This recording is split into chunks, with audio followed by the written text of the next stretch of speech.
석등에 대한 그 이해를 하기 위해서 몇 가지 우리가 좀 전제로 살펴보아야 할 것들이 있습니다. 뒤에 얘기 잘 들리시나요? 올리거나 그러지 않습니까? 예. 우선 석등에 어떤 의미가 담겨 있는가, 세 가지 정도를 꼽아서 얘기할 수가 있겠습니다. 첫째, 절에, 특히 법당 앞에 석탑과 같이 서 있는 석등은 부처님의 상징입니다. 진리의 상징입니다. 그럴 수밖에 없는 것이, 불이라고 하는 것은 동서양을 막론하고 거의 공통된 이미지를 가지고 있습니다. 진리, 문명, 빛, 정화, 이런 아주 굉장히 좋은 이미지들이 많이 이제 중첩이 되어 있는데, 불교에서도 똑같습니다. 대표적인 예를 하나만 들자면, 여러분들 부처님 이래로 부처님의 정법을 이어받은 그런 스님네들의 그 행적을 계보별로 정리한 책을 뭐라 그럽니까? 전등록이라고 부릅니다. 비슷한 책들이 굉장히 많아요. 전등록, 광등록, 보등록, 오등회원, 연등록, 다 등자가 들어갑니다. 등불 등자거든요. 등불을 전한 기록, 이런 뜻입니다. 큰 틀을 보면. 그러니까 이 전등록이라고 하는 이 책에 쓰이고 있는, 제목으로 쓰이고 있는 이 등, 이건 바로 진리를 전한 기록, 이런 뜻이거든요. 부처님의 본질이 뭡니까? 진리 아닙니까? 그죠? 부처님의 본질은 진리에 있습니다. 중생과 부처의 차이가 여러 가지가 있겠습니다만, 다른 것은 전부 비본질적인 것이고, 가장 큰 차이는 중생은 깨닫지 못한 부처, 부처는 깨달은 중생, 이렇게 얘기하잖아요. 깨달음과 깨닫지 못함의 차이, 이게 중생과 부처를 가르는 가장 큰 차이라고 할 수가 있겠죠. 진리를 소유하고 있느냐, 그렇지 못하냐, 이것이 부처와 중생을 가르는 큰 기준이 됩니다. 따라서 부처의 본질을 우리는 진리라고 얘기해도 아무 문제가 없게 되어 있습니다. 네, 그런 진리를 이어받은 사람들의 기록이 전등록이다 라고 얘기를 할 수가 있는데, 절집안에 등불을 밝힌다라고 얘기하는 것은 진리를 밝힌다라는 얘기가 되는 것이고, 진리가 부처님의 본질이다라고 얘기한다면 바로 그 불빛은 부처의 상징으로 읽어도 아무런 문제가 없게 되어 있습니다. 절에 등이 밝혀진다라고 얘기한다면 그것은 바로 부처님을 모시는 것과 아무런 차이가 없다라는 것입니다. 불상이나 불탑, 다 부처님의 상징이죠. 그죠? 그거와 아무런 차이가 없다라는 것입니다. 근데 일반적으로는 석등을 그렇게 생각하는 경우가 적어요. 대개 절에들 가시면 법당에 들어가서 불상에게 예배하고 탑도리를 하고 그러면서 경례를 표합니다. 그렇지만 석등에 그렇게 하는 경우는 드물죠. 석등은 뭔가 부차적이고 주변적인 그런 조형물로 생각하기 쉬운데, 사실은 석등에 이렇게 굉장히 중요한 의미가 담겨 있다는 것입니다. 석등은 부처님의 상징입니다. 절집안에 석등을 밝히는 주된 이유 중에 하나도 바로 그러한 부처님의 상징을 불탑이나 불상처럼 똑같은 의미를 담아서 안치한다라고 생각해 볼 수가 있겠습니다. 두 번째, 석등은 공양물로 바쳐지는 것입니다. 공양물, 부처님 당시에 가장 중요한 공양 세 가지, 3대 공양물, 그러면 등공양, 향공양, 차공양, 이런 것을 꼽았습니다. 아사세왕 수결경, 현우경, 이런 경에도 보면은 그런 얘기도 나오고, 불설, 시등, 공덕경, 이런 데 보면 등공양 하는데 어떤 공덕이 있는지, 어떻게 등공양을 하는 것이 올바른 방법인지, 이런 것들을 상세하게 기술해 두고 있습니다. 등을 밝힌다라고 하는 것은 부처님께 등공양을 올린다라는 의미가 된다라는 것이죠. 멀리 갈 것도 없습니다. 지금도 우리는 초파일이면 수없이 많은 연등, 팔각등, 기타 많은 등들을 밝혀서 봄 하늘을 수놓고 있습니다. 부처님께 등공양 올리는 거 아닙니까? 이렇게 절에 등을 밝힌다라고 하는 것은 부처님의 상징이자 동시에 부처님께 공양물로서의 등공양을 하는 것이다. 이렇게 이해해도 되겠습니다. 세 번째 의미가 또 하나 있습니다. 뭐냐? 어둠을 밝히는 물리적 기능을 하는 거죠. 밤이면 캄캄해집니다. 밤에도 무언가 활동을 해야 될 상황들이 있죠. 변소에도 가야 되고 뭐 여러 가지 일이 있겠습니다. 그럴 때 어둠 속에서 활동하려면 굉장히 불편하니까 그런 것들을 해소해야 되잖아요. 지금은 뭐 전기라는 그 문명의 이해가 있어서 그런 것으로 여러 가지 조명기구들을 활용을 하고 있는데, 그렇지 못한 예전에는 등불을 밝히는 수밖에 없습니다. 그것을 좀 더 안전하고 영구적인 형태로 만든 것이 석등이라고 할 수가 있으니까, 석등을 밝히는 것은 물리적인 어둠을 물리치는 1차적인 기능이 어떤 측면에서는 가장 현실적인 그런 필요에서 나온 것인지도 모릅니다. 절집안에 석등이 있다 그러면 적어도 이런 세 가지 의미가 복합되어 있다라고 생각해 볼 수가 있습니다. 부처님을 상징하는 것이고, 공양물이고, 그 다음에 물리적인 어둠을 물리쳐주는 그런 실질적인 기능을 하고 있다. 이렇게 생각해 볼 수가 있습니다. 이렇게 세 가지 측면을 가지고 있기 때문에 각각 세 가지 측면을 강조할 때 부르는 이름도 좀 달라집니다. 부처님을 상징할 때는 뭐라고 얘기하는가? 불등이라고 얘기합니다. 부처 불자를 써서 불등. 그 다음에 부처님한테 공양을 올린다라는 의미를 강조할 때는 헌등, 그렇게 얘기합니다. 드릴 헌자. 우리가 헌납한다 이런 말 쓰죠? 그때 똑같은 글자인 드릴 헌자를 써서 헌등이라고 얘기를 합니다. 그 다음에 어둠을 밝히는 기능을 강조할 때는 광명대 그럽니다. 광명이라면 빛이라는 얘기 아닙니까? 빛을 밝히는 그런 대라는 얘기가 되겠죠. 이렇게 세 가지 기능이 같이 복합되어 있다라고 볼 수가 있습니다. 그러면 우리나라에 불교가 정착하고 나가지고 이 등이 나왔을 텐데, 제일 처음에는 어떤 재료를 가지고 등을 만들었을까? 아마도 나무였으리라고 추정을 하고 있습니다. 쉽게 만들 수가 있죠. 경제적으로도 큰 부담 없이 만들 수도 있습니다. 그런데 나무는 불하고는 사실은 잘 어울리지 않는 재료입니다. 화재에 취약할 수밖에 없습니다. 만약에 등을 밝혔다가 그게 불이 나가지고 다른 데로 번져버리게 되면 저런 하루아침에 잿더미로 변하는 그런 참사를 면할 수가 없습니다.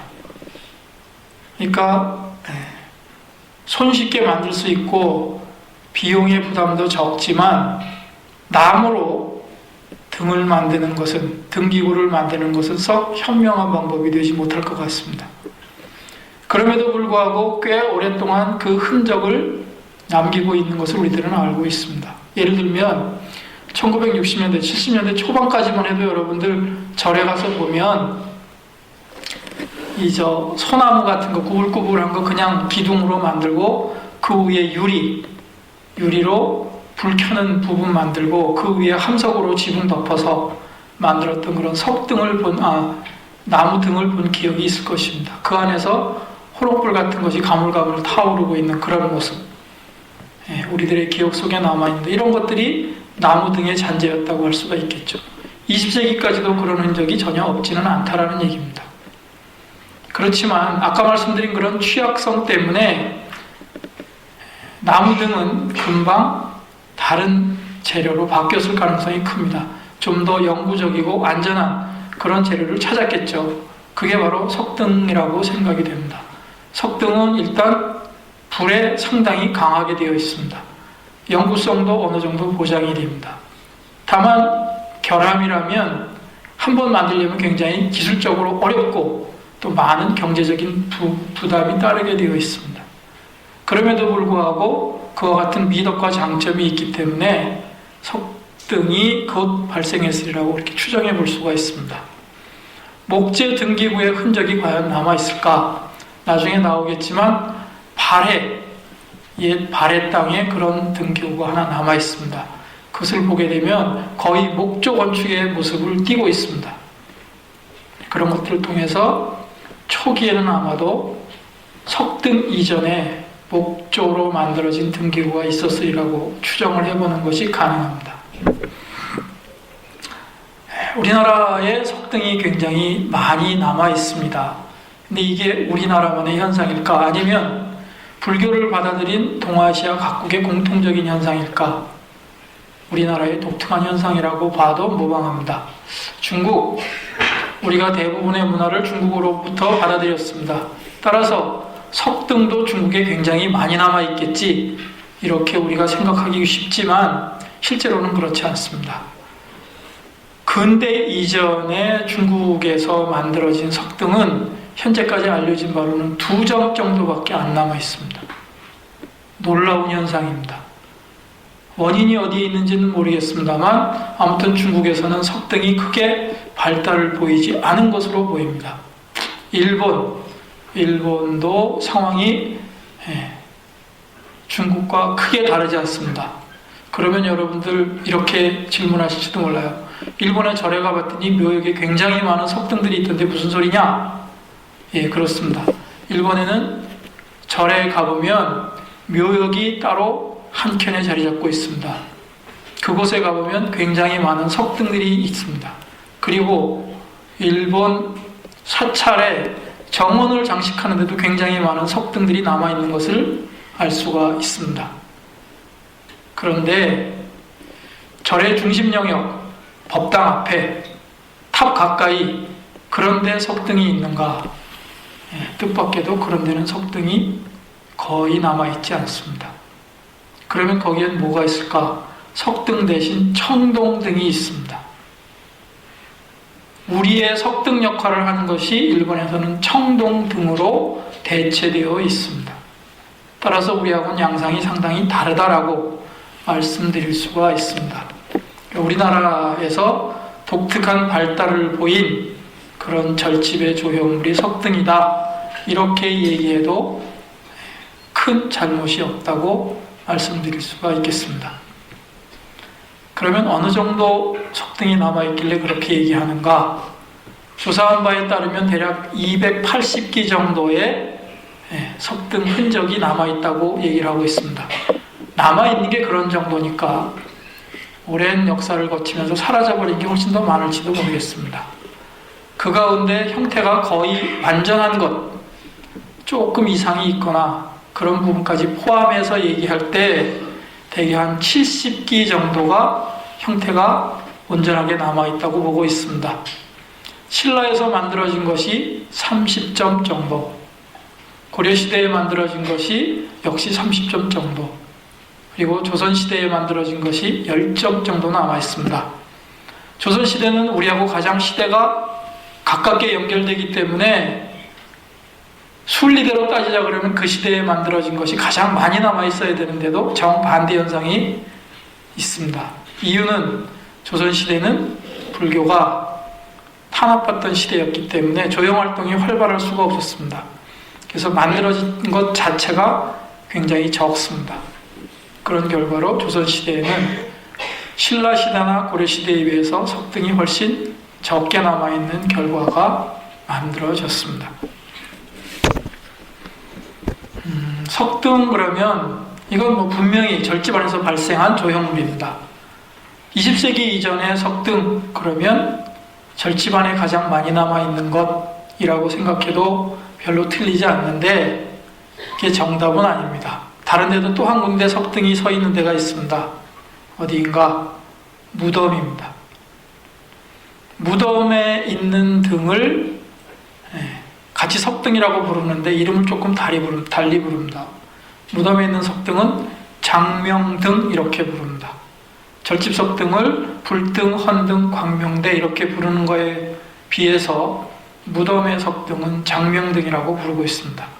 명확히 장명등은 절집 석등에서 파생되어서 발생한 것입니다.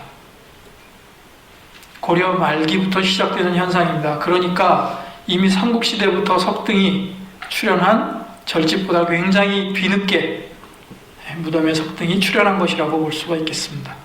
그렇게 등장한 무덤 앞의 석등은 조선시대가 되면 아주 보편적인 현상으로 자리 잡게 됩니다. 그래서 조선시대 석등을 다 조사해보면 절집 석등보다 훨씬 많은 숫자가 남아있습니다.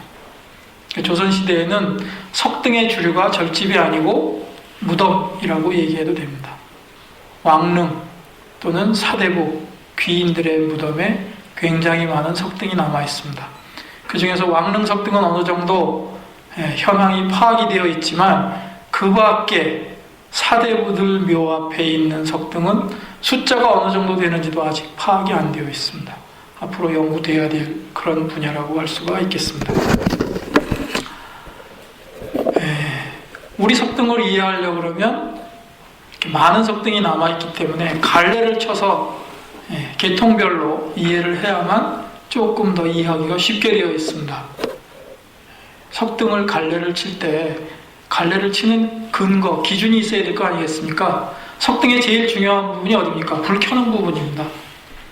그 부분을 화사석이라고 얘기를 하는데 이 화사석의 형태에 따라서 몇 가지 갈래로 나눌 수가 있습니다. 화사석을 이렇게 하늘에서 쳐다보게 되면 평면 형태가 나옵니다. 평면 형태가 크게 나눠서 팔각, 육각, 사각 이렇게 나눠집니다. 화사석의 평면 형태가 팔각인 것을 팔각석등, 육각인 것을 육각석등, 사각인 것을 사각석등 그렇게 나눠볼 수 있겠습니다. 팔각석등, 우리나라의 가장 주류를 이루고 있는 석등이고 가장 오랜 내력을 간직한 석등이고 우리 석등의 전형적인 양식이라고 얘기해도 됩니다. 발생은 언제부터일까? 지금 현재 남아있는 자료로 보자면 백제시대에 발생한 것으로 볼 수가 있습니다. 그 이전까지 거슬러 올라가는지도 모르겠습니다만 현재는 기록이라든지 실물을 통해서 볼 때 백제시대에 있는 석등의 자료가 가장 시대가 올라가는 것입니다. 그러니까 일단은 그렇게 얘기할 수밖에 없습니다. 그렇게 백제시대에 발생을 해서 신라시대, 고려시대, 조선시대까지 쭉 이어지는 그런 전통적인 양식이 바로 팔각석등입니다. 육각석등 언제 발생했는가? 팔각석등보다 시대가 상당히 늦습니다. 통일신라 말기쯤에 발생을 해서 적어도 고려 전기 이전에 소멸해버리는 일종의 과도기적인 양식이라고 할 수가 있겠습니다. 따라서 남아있는 숫자도 그렇게 많지가 않습니다. 대략 한 6, 7점 정도 그런 정도가 남아있습니다. 그 다음에 사각석등은 발생 시기가 더 늦습니다. 고려시대에 들어서야 사각석등이 등장을 합니다. 고려 초기에 등장을 해서 고려시대는 물론 조선시대까지 줄곧 이어지면서 그 이후에는 오히려 이것이 주류를 형성하게 됩니다. 고려시대 석등의 가장 대표적인 것 그런다면 사각석등을 꼽아야 되겠고 조선시대 무덤 앞에 있는 석등들이 거의 사각석등입니다. 그러니까 그런 특징들을 지닌다고 할 수가 있겠습니다. 이런 정도로 이해하면 다 쉽게 구별이 될까? 조금 더 세분해야만 구분하기가 쉽습니다. 특히 팔각석등이 그렇습니다. 굉장히 팔각석등은 다양하기 때문에 다른 기준으로 조금 더 나눠볼 수가 있습니다. 일단 화사석은 전부 팔각인데 다른 기준으로 나누는 것을 뭐를 삼을 수가 있는가? 기둥돌, 한자말로 간주석이라고 하는 그런 기둥돌을 중심으로 나눌 수가 있습니다. 기둥돌이 팔각기둥으로 아무 무늬 없이 쭉 솟아있는 그런 석등들이 있습니다. 저는 그것을 팔각 간주석등이라고 부르고 있습니다. 물론 화사석은 당연히 팔각이고 거기에 덧붙여서 간주석도 팔각이라는 얘기입니다. 다른 부분들도 대개 팔각을 이루고 있습니다. 팔각 간주석등이 있겠고요. 바로 이 간주석에 해당하는 부분을 다른 방식으로 바꿔버린 것들이 몇 가지가 있습니다. 그 중에 하나가 고복형 석등이라고 하는 것인데 고자가 북곡자고 복자가 배복자입니다. 북의 배처럼 생겼다 그런 얘기인데 한마디로 장구 모양으로 생긴 그런 석등입니다. 간주석 부분이 장구 모양처럼 생긴 그런 석등을 우리는 고복형 석등이라고 부르고 있습니다. 또 한 가지가 있습니다. 쌍사자 석등입니다. 간주석 부분이 사자 2마리가 직립해서 뒷발로 버티고 서서 앞발을 이렇게 들어서 화사석 부분을 받치고 있는 그런 형태로 되어 있는 석등들이 있습니다. 그런 석등을 우리는 쌍사자 석등이라고 부르고 있고 모두 9세기 이후에 등장해서 신라 시대에 만들어진 것들입니다. 현재 석점이 남아 있습니다. 굉장히 중요합니다. 쌍사자 석등이 있고요. 그 다음에 공양인물상 석등이 있습니다. 역시 간주석 부분이 공양하는 사람 형상의 모양으로 바뀌어져 있습니다. 되게 수행자 모양을 하고 있는 그런 분이 무릎을 꿇거나 그런 방식으로 앉아서 앞에 탑이 있는데 그 탑 쪽에 있는 인물상, 탑에게 공양하는 형태로 되어 있습니다. 그런 석등을 공양인물상 석등이라고 부르고 있습니다. 팔각석등은 간주석에 의해서 다시 이렇게 세분해 볼 수가 있습니다. 팔각간주석등, 고복형석등, 쌍사자석등, 공양인물상 석등, 이런 정도로 나눠볼 수가 있겠습니다. 그 밖에도 팔각간주석등을 더 세분해 볼 수가 있겠는데 그것은 이따가 이제 석등 하나하나 살피면서 간략히 말씀을 드리도록 하겠습니다. 이것이 우리 석등에서 여러분들이 예비지식으로 간단히 알아두어야만 할 그런 사항이라고 할 수가 있겠습니다. 이런 정도를 이해한다 그러면 우리 석등을 쭉 보게 되면 되게 어느 지점에다가 위치시켜야 될지 여러분들 스스로도 판단이 가능하리라고 생각이 됩니다. 그런데 이제 지금부터 강의를 진행하려면 이것만 가지고는 얘기를 해서 여러분들께 전달이 안 됩니다. 석등의 세부 명칭을 조금 알아야지 뭐 간주석이니 화사석이니 막 나오잖아요. 그래야만 다음 이야기가 가능하기 때문에 석등의 세부 명칭을 좀 살피도록 하겠습니다. 잘 안 보이시죠? 그냥 뭐 제가 이렇게 지시해서 설명을 드릴 테니까 대충 알아들으시면 됩니다. 굳이 안 알으셔도 되고 책에도 다 도해가 되어 있으니까 그거 참고하시면 됩니다. 제일 아래 땅과 만나는 부분의 돌, 이것을 지대석이라고 얘기합니다. 거의 사각형으로 되어 있습니다. 지상으로 드러나 있는 부분은 다듬어져 있지만 땅속에 묻힌 부분은 거의 원석, 다듬지 않은 상태로 되어 있는 경우가 많습니다.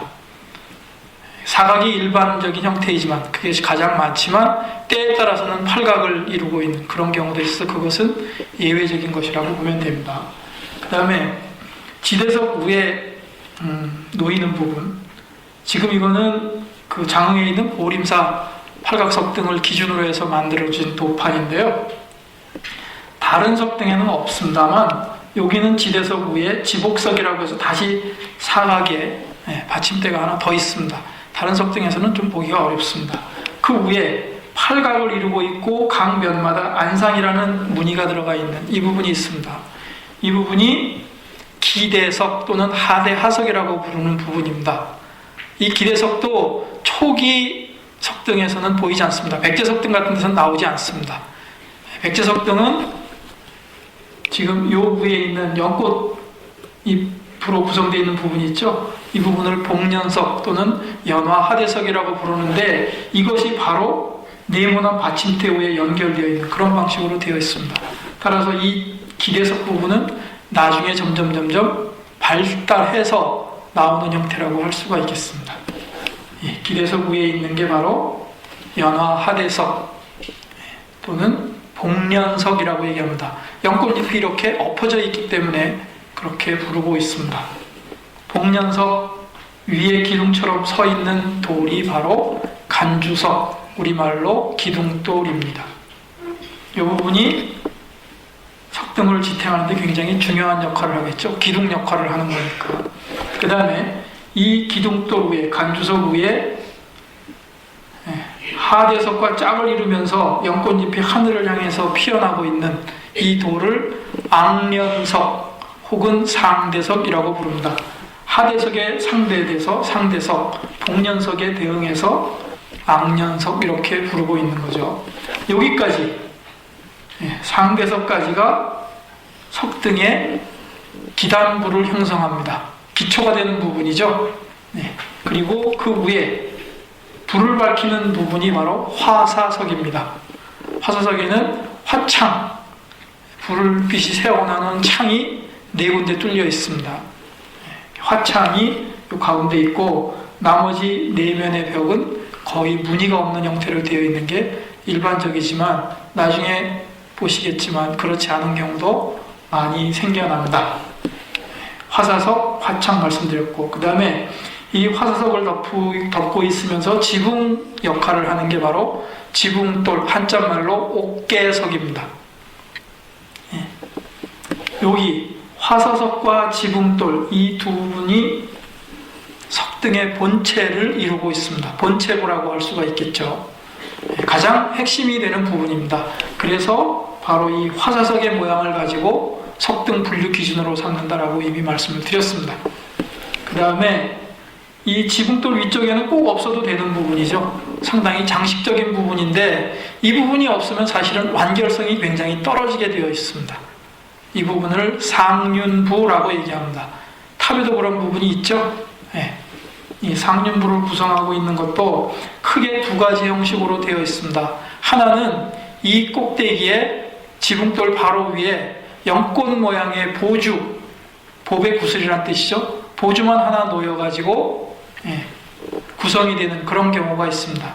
그런 것을 보주형 상륜이라고 얘기를 하고, 지금 이것처럼 보주는 제일 꼭대기에 놓여있고 지붕돌이 축소된 것 같은 이걸 보계라고 얘기를 하는데, 보계가 하나 놓이고 보계 아래는 보륜, 바퀴륜자입니다.